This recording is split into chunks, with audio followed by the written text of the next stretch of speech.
Hi everybody. I was away for a week Hello. and I'm back and a lot has happened at the base. The base looks very nice and tidy.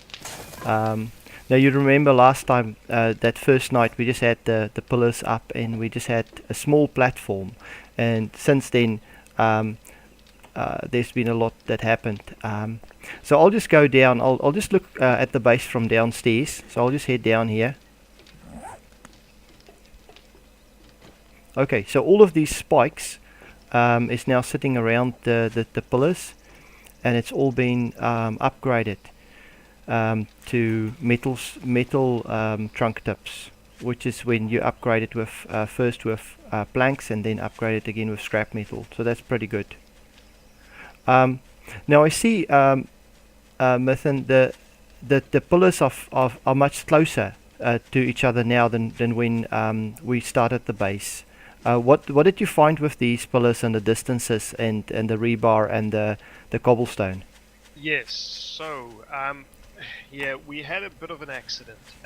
Basically, if you've got the rebar frames, it actually allows you to extend them quite far. Now, I'm not sure of the exact number, but you're probably looking at probably over 15 blocks in length before the rebar frame actually collapses. But what I found was as soon as you change it, like as soon as you fill it with cobblestone or something else, that changes and it goes down from that range to I think about 5 blocks. So I had to put these basically the extra reinforcement, the extra pillars to carry that weight once the platform itself was changed. Um, that was a bit of an expensive lesson to learn, but I think with this new one, we're probably better set up. I guess it's a bigger footprint really, which is what we try to avoid. But at the end of the day, I think this is not too bad. I mean, we've put these spikes around each one of these pillars, and so far it's done a pretty good job actually in keeping them away. Yeah, I mean these spikes are really good. I mean, some people complain that these spikes are nowhere near as good as the spikes made from sticks. But I find, I mean, on my character, courtesy of Mythen, I have this iron armor, and if I walk into the spike and I don't back off really quickly, I do lose a lot of health. Like if I can just show you, you can see how just in that short space of time, I probably lost about close to 20% of my health. So what happens with the zombies is they actually walk over these spikes and they walk around the pillars, and they really damage themselves in a short space of time. And it's not that difficult to make these spikes. Um, I mean, if you look at the crafting recipe of that, you'd stack basically um, four logs. You put the one in the middle, and then you put one above, one on the left, one on the right, and that gives you four trunk tips. Now the trunk tips, when they are new, when you just put them down, I think they look like, I think I have a few here. They look like this when you put them down, and then when you upgrade them, you use wood planks for that. So if I upgrade this, I would be using, I think, how much was there? I would be using 4 wood planks, and then if I upgrade it once more, I'll be using 2 scrap iron, and then they really can do a lot of damage. I think these ones, um, they also do quite a bit of damage, but then if you look at the iron ones, they do quite a bit more damage, and you can see how quickly, if I stayed on there for 5 seconds, that would be it. Um, so yeah, it's pretty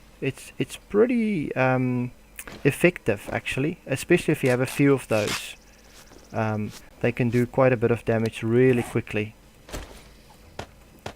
Yeah, I agree. I think yeah, I don't know. I think they're underrated really. I mean, it's kept us alive, and it also gives us the opportunity. Like we've got those little holes at the top, and we just remove the rebar frame and shoot through what do they call, like metal bars or? Yeah, that's something else that you've worked out is the orientation of those metal bars. So if we look at the metal bars are normally just in a straight up orientation, and if I if we were to have attack from zombies at night and we want to basically shoot at them, you can't shoot through rebar. This rebar here is just to kind of prevent them from seeing us. But once they at the pillars and they start doing damage, then you really want to go through here and shoot at them. And now you can't do it with a crossbow. If you take a crossbow, you can't shoot through these pillars. Even if you're supposed to be able to shoot through it, like you'd think if you do that you'll be able to shoot through it. You don't, because you shoot right up against this these what do you call it, bars. You shoot up you shoot on the bars. But then if you use a gun, you can actually shoot the zombies through here, and that works really well. The other thing that we found, Mythen, is that it depends on how you put these bars. If you put the bars diagonally over the square hole, then you don't fall through. So I can stand here and I won't fall through. But if it was put straight, like if it would go from the one side to the other side, then I might be able to walk over it like this. But if I were to come from the other side, because my width is perhaps seen as a half block, I'll just fall through there. So putting it diagonally works really well. Yeah. Is there something else you want to add about the base, Mythen? No, not really. I mean, we've got the farm at the top, and really now that they've added coffee beans in 9.2, I'd need to extend that out a little bit. But depending on how it goes, we may actually just start off a new map again. Yeah, because this one is running a 9.2. Are we going to use the same system again? What do you mean system? Same sort of creating a base in the A sky. platform. Yeah. I kind of like this. It is very resource intensive, so you can only really start doing this if you have a lot of resources.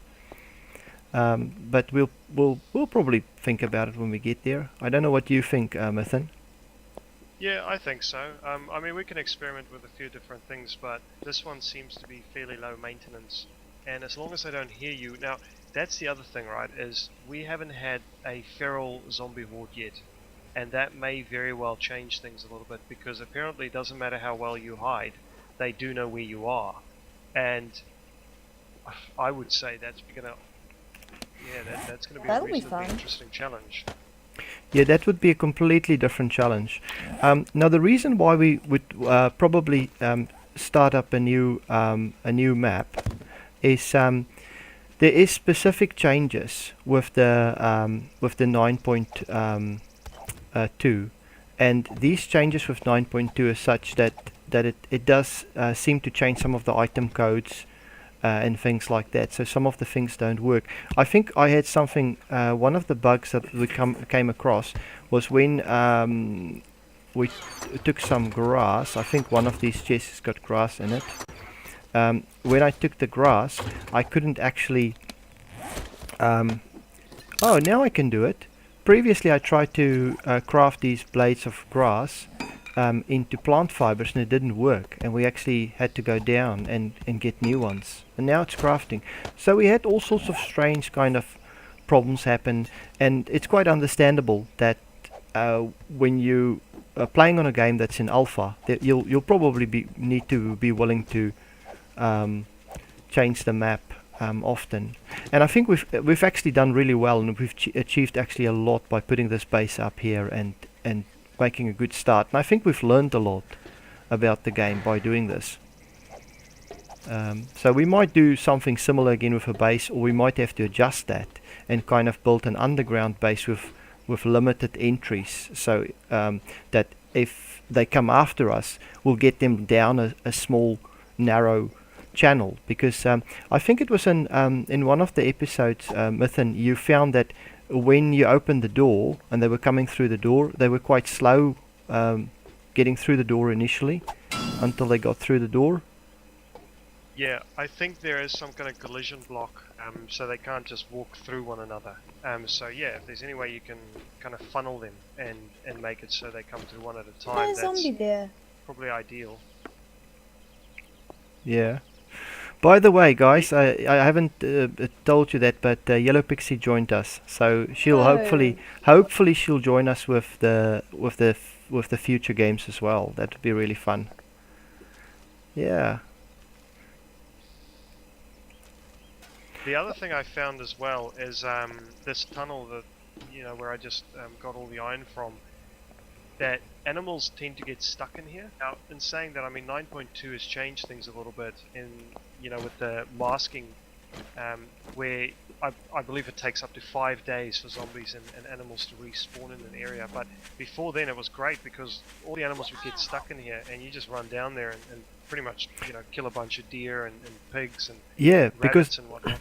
because this became like almost like a mob farm in a way, because the animals spawn up there and then they go down and they get stuck here, and you can kind of just go and kill the zombies and the animals that get stuck here. Did you expand this mine much? Because I was only down this mine when you were putting it in initially. Did you do a bit of mining down here, or how did you do much down here?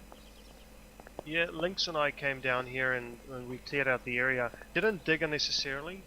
We just followed veins effectively. So, you finish one vein of iron and it almost 100% chance it's going to lead into another vein. Yeah. And we just kept on going, and as you can see, it's a bit of a mess. I wasn't going to put a lot of effort into actually keeping it tidy. Yeah. Yeah. No, that's fine. It's amazing how you can, in this game, you can actually jump up fairly steep areas, Yes. and then you can jump down again, and as long as you don't fall too far and get fall damage. Great. But it's yeah, you can kind of climb over the rocks and things. So this is really just a mine that where you got resources from, and you just followed the resources and Yes. didn't do kind of trunk mining.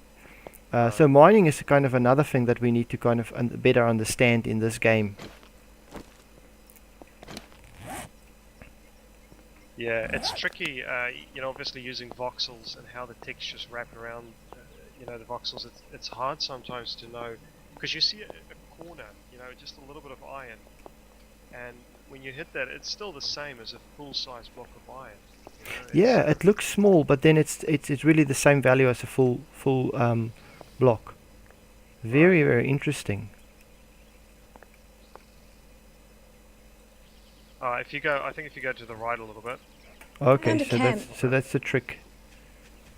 Just jump up on the right. Yeah, that was a zombie that did that damage. I believe it tried to keep on hitting an animal, but it was just hitting Yeah. the dirt next to it. Because that first night when we were here, we found that the zombies were basically mining through here. Did you have any more hordes come through on another day that was actually just going through this way here? No, not really. I don't think so. I haven't really played since we last played. But no, I don't think we've had any other zombie hordes really. Yeah. No, that's cool. That's Well, cool. other than finishing up the base, we did continue playing a lot more. Yeah. No, that's cool. Yeah, guys. So I'm gonna just sign off here. This was really fun to do, and I think we might carry on with this map a little bit longer, but I probably won't be recording that. And I think then when we start a new map and a new server, I would really like to carry on and do perhaps a kind of a season 2 from the start, from scratch. And I won't always be all on the same time as Mechanical and Links, but if I do come on, then I will record and keep you guys up to date of what's happening. So that's Rooi Folk, and Mechanical and Links and Yellow Pixie signing off for this series of 7 Days to Die. This was really fun. Thank you guys for watching, and if you enjoyed the videos, please give us likes and please subscribe, and see you later. Bye. See See ya. you.